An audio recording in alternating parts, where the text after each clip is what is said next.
이 새벽에 주 앞에 나오신 분들을 진심으로 환영합니다. 찬송가 73장입니다. 찬송가 73장.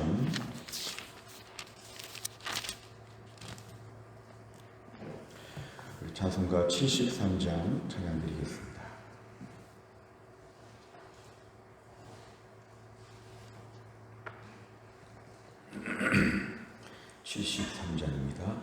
내 눈을 들어 두루 살피니 산악이라. 날 돕는 구원 어디서 오나. 그 어디서 하늘과 땅을 지은 여호와 날 도와주심 확실하도다. 주께서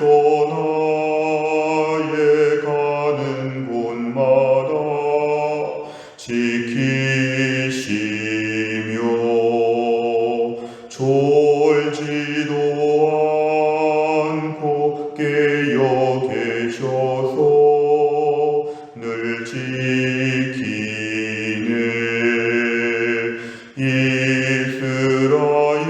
이스라엘을 지키시느니 쉬지도 않고 살펴주시네. 여호와 나의 보호자시니 늘 지키며 오른팔 들어 보호하시고 그늘 되네. 낮에는 해가 상치 못하며 또 밤에 달이 해치 못하네. 여호와 나의 영혼 지키사 돌보시며 내 모든 죄를 사해 주시고 늘 지키네.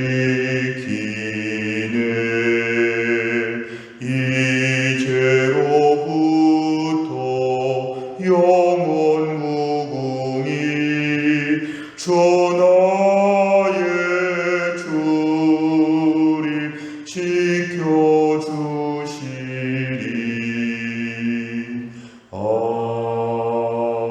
아멘.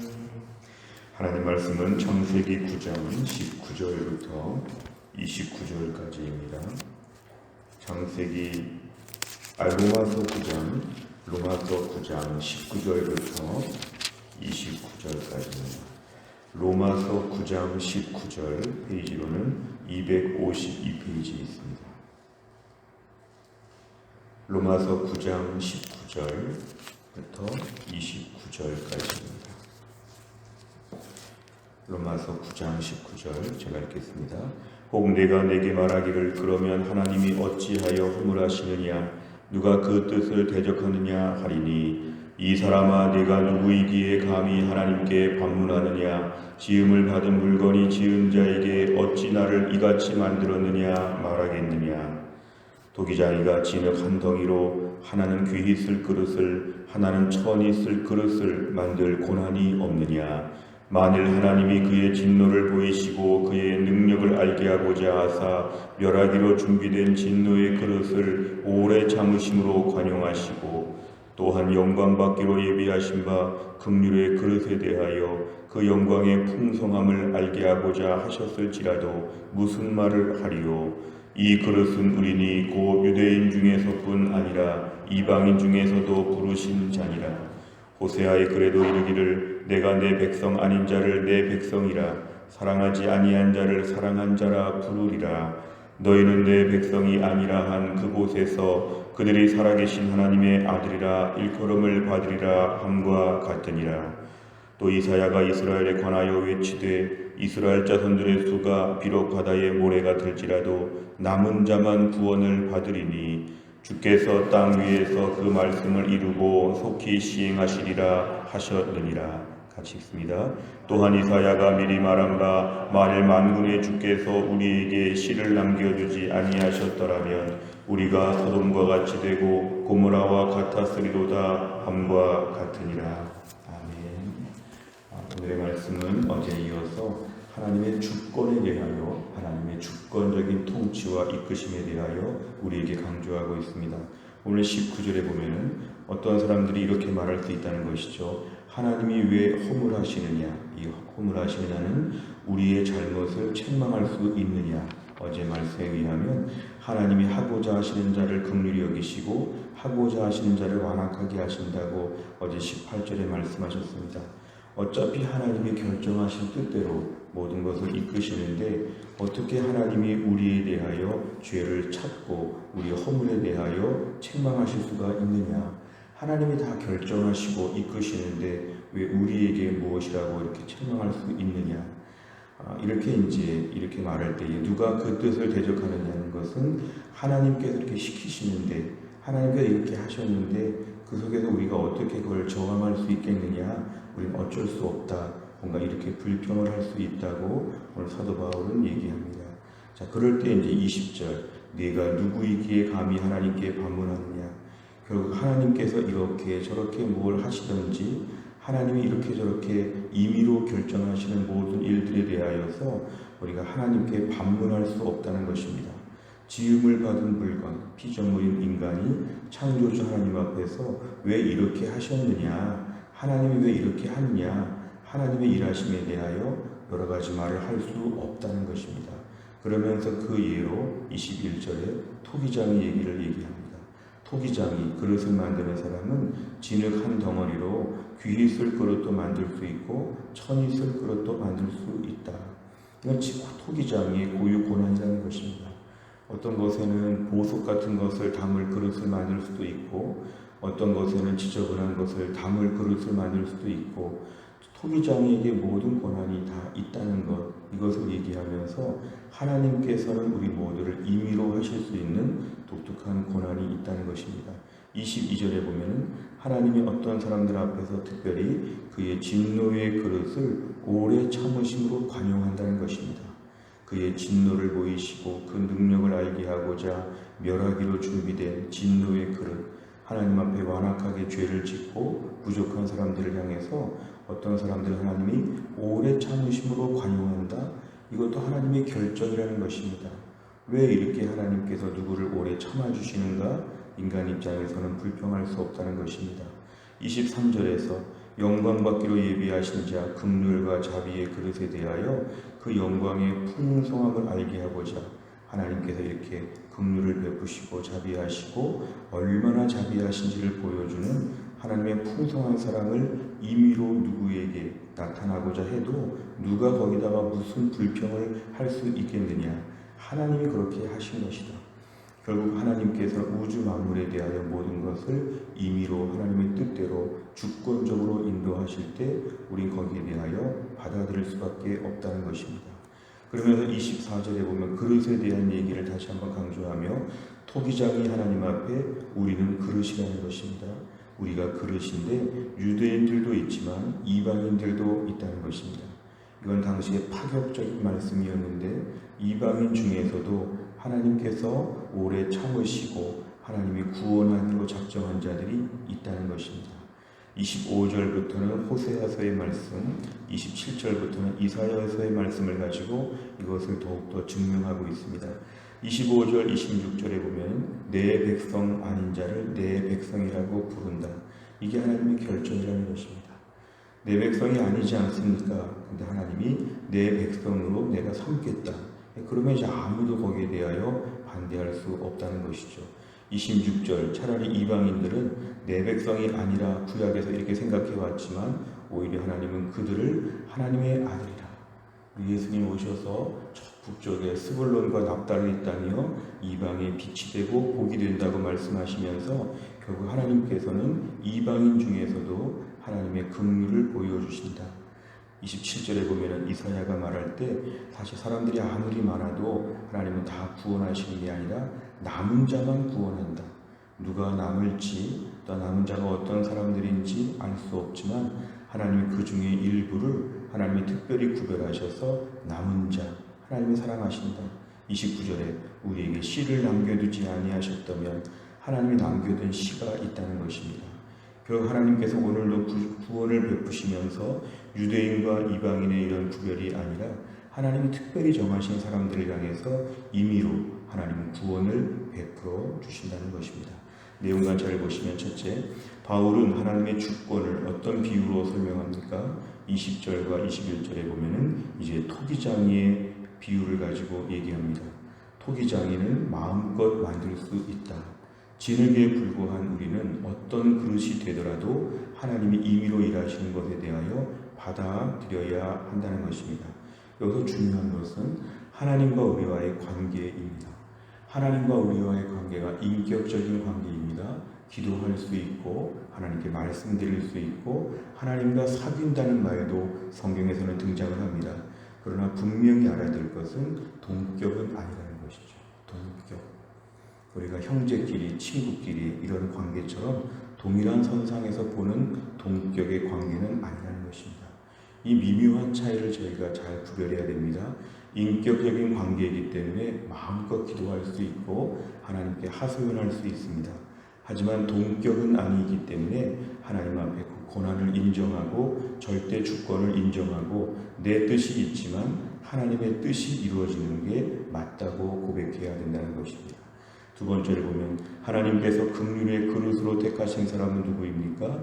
24절에 보면 우리들을 얘기하는데 우리들이라고 하면 이 로마 교회 안에서 유대인과 이방인들을 모두 포함합니다.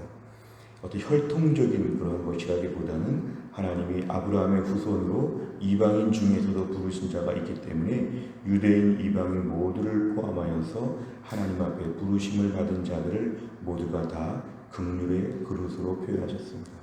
특별히 그냥 그릇이라고 얘기하지 아니하고 긍휼의 그릇이라고 얘기하는 게 특별합니다. 그냥 그릇이라고 얘기하면 하나님의 주권만 강조하는데 긍휼의 그릇이라고 하는 것은 하나님의 주권이 있으시되 그 주권이 우리에게 너무 은혜롭다는 것입니다. 우리를 향해서는 긍휼을 표현하시기로 하셨다. 우리를 향해서는 긍휼을 베푸시기로 결정하셨다. 그러니까 우리는 피조물로서의 그러한 모든 종류의 하나님의 처분을 기다릴 수밖에 없는 그릇에 불과하지만 우리 창조주, 우리 토기장이 하나님께서 우리 아버지가 되셔서 우리를 긍휼히 보신다. 이렇게 종합적으로 우리가 이 문제를 풀어야 됩니다. 우리는 긍휼의 그릇, 토기장이는 우리의 아버지시고 우리에게는 긍휼을 베푸셔서 구원받는 자로 불러주셨다는 것입니다. 세 번째를 보면 바울이 호세아와 이사야 말씀을 이용해 하나님의 주권을 설명한 이유는 무엇입니까? 무엇보다 오늘 성경의 말씀을 가지고 이 말씀을 더 덧붙이고 있다는 것이 매우 중요합니다. 하나님께서 오늘도 내 백성 아닌 자에게 내 백성이라고 이름표를 달아주시고 오늘도 우리에게 다 구원하지 않고 남은 자만 구원하신다고 할 때 우리를 남은 자의 그룹에 들어오도록 우리를 불러주신 것 하나님의 주권적인 역사입니다. 결국 하나님께서는 지금 신약 성경 로마서를 보고 있지만 이미 구약 성경 호세아 이사야 때부터도 이 말씀이 분명하다는 것입니다. 오늘날 우리는 하나님께서 구약과 신약의 말씀을 통해서 하나님 앞에서 우리가 어떤 존재인지를 우리 미리 다 결정이 되었습니다. 오늘도 우리가 그릇에 불과한 인생이라고 낙심할 것이 아니라 긍휼의 그릇으로 아버지 하나님이 우리에게 좋은 것을 주신다. 이런 분명한 믿음이 우리에게 필요합니다. 하나님의 주권적인 역사가 있되 그 주권이 우리를 위하여 하나님 불쌍히 보시는 쪽으로 쓰인다는 것입니다. 그래서 주의 백성들은 이 땅을 살면서 어려움이 많아도 걱정하지 않는 것은 오늘도 천지 만물의 모든 것이 하나님의 주권 속에서 하나님의 자녀들을 위하여 선하게 베푸시는 쪽으로 하나님이 운행하신다는 것, 이것을 믿고 붙잡아야 됩니다. 네 번째로 보면 자신의 지식이나 경험이 아닌 오직 말씀에 의지하는 바울을 보며 무엇을 느낍니까? 이 네 번째 문제는 오늘 호세아와 이사야의 예언을 증거하고 있다고, 인용하고 있다는 것을 더 생각하고 있습니다. 우리가 오늘날 이 말씀의 큰 대지는 바로 이것인데요, 하나님의 은혜로 산다는 것입니다. 주권을 가지고 계신 하나님께서 어떤 경우에는 내가 참 성실하다, 내가 참 순종적이다, 나는 참 탁월하다, 이렇게 자꾸만 나 자신을 자화자찬할 수 있지만 오늘 말씀에 의하면 토기장이 하나님께서 많은 사람에 비해 우리에게 불쌍히 보셨다. 부지런한 마음과 순한 마음과 착한 마음과 열심을 내는 마음들을 주셨다. 오늘날 나의 나 된 것은 하나님의 은혜임을 우리가 얼마나 고백하는가, 이 부분을 좀 같이 우리가 보시면 좋겠습니다. 결국 오늘 바울도 자신이 공부를 많이 했고 자신이 전도를 많이 했고 바울도 그런 것을 더 증거로 삼지 아니하고 바울도 철저하게 하나님 말씀에 근거하여서 본문의 말씀을 계속 인용하여 설명하고 있습니다. 오늘 말씀을 통해 전반적으로 우리 자신에 대한 모든 종류의 교만, 우리 자신의 대단함, 이것을 다 내려놓고 토기장이 하나님의 말씀에 우리가 권위를 두고 더 우리의 힘을 빼는 것이 필요합니다. 사실 코로나 시대에 제일 중요한 것은 우리 힘을 빼고 하나님의 고난을 더 많이 인정하는 것이 훈련되는 시간입니다. 우리의 힘을 더 빼고 하나님의 은혜로 모든 것이 여기까지 왔습니다. 이런 고백이 오늘 중요합니다. 마지막 다섯 번째는 말씀에 근거하기보다 내 지식과 경험을 따라 행했던 적이 있다면 언제입니까? 적절한 때의 말씀을 무기로 삼을 수 있도록 오늘 내가 준비해야 될 것은 무엇입니까? 오늘 본문의 깊은 이 내용에 대해서 결국 하나님 말씀의 깊은 묵상을 통해서 오늘 말씀이 정리된 것을 가지고 오늘 우리도 이 땅에서 우리의 교만과 우리의 지식과 상식과 우리의 많은 개인적인 스펙을 가지고 하나님 앞에 교만할 수 없다. 기본적으로 토기장이 하나님 앞에 우린 진흙에 불과하고 우리 그릇으로서의 용도는 하나님이 결정하신다. 내가 사는 자리, 나의 직장, 내 삶의 모든 환경들, 이 모든 것들 가운데 하나님의 주권을 인정하고 코로나 때 어려운 때를 살면서도 우리 하나님께서는 우리에게 긍휼의 그릇으로 우리에게 은혜를 베풀어 주시기로 작정하셨다는 것으로 담대하고 우리가 또 한 날을 살면서도 무엇보다 말씀에 더 철저하게 의지하는, 우리의 지식이 아니라 말씀에 의지하는 이런 믿음의 삶이 되도록 이 아침에 결단하면 되겠습니다. 오늘 말씀을 통하여 하나님의 주권을 더 신뢰할 수 있기를 주의 이름으로 축원합니다. 기도하겠습니다. 하나님 아버지 감사합니다. 이 새벽에 하나님이 저희를 깨우시고 주 앞에 나와 기도하게 하심을 감사합니다. 오늘의 말씀을 통하여 창조주 하나님께서 토기장이가 되셔서 진흙 같은 우리를 향해서 그릇으로 만드시되 긍휼의 그릇으로 만드셔서 우리를 구원하시기로 결정하시고 사랑하기로 작정하시고 모든 것이 합력하여 선을 이룰 수 있도록 날마다 우리의 삶을 이끌어 주심을 감사합니다. 우린 실력도 부족하고 인품도 부족하고 또한 지식도 부족하고 돈도 부족하고 여러모로 못난 게 참 많은데 하나님이 지금까지 우리를 인도하시면서 앞으로도 우리의 삶에 하나님의 긍휼과 자비하심을 베풀어 주실 것을 오늘 말씀하여 주셔서 감사합니다. 내 백성이 아닌 자에게 내 백성이라고 만들어 주시고 많은 사람 중에 일부 남은 자가 있는데 그 중에 우리를 속하게 하셔서 구원받는 주의 백성을 삼아 주심을 감사합니다.